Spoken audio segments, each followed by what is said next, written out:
Hello everyone, how are you doing? This is MD Tech here with another quick tutorial. In today's tutorial, I'm going to show you guys or explain to you guys how to force a shutdown on your Mac computer if it's not shutting down automatically. So this should hopefully be a pretty straightforward tutorial, and without further ado, let's go ahead and jump right into it.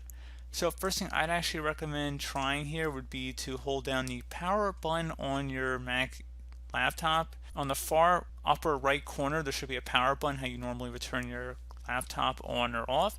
Go ahead and hold down that power button for about 5 seconds or so, and then it should turn off. Do not wait for it to prompt you and ask, are you sure you want to turn it off? Just keep holding it down and it will do a hard power off. You also have the option to try and force quit an application. So you would hold down the Command, Option, and Escape key combination, so 3 keys. So the Escape key on the top left corner of your keyboard, and the Option and Command key on the bottom left corner of your keyboard, or close to it on the bottom left. They should be right next to each other. So hold down those 3 keys at the same time, and that should open up a Force Quit menu. So then you'd have the option to go ahead and shut down any applications that are causing your computer to freeze up. So again, pretty straightforward process, guys. I do hope that I was able to help you out, and I do look forward to catching you all in the next tutorial.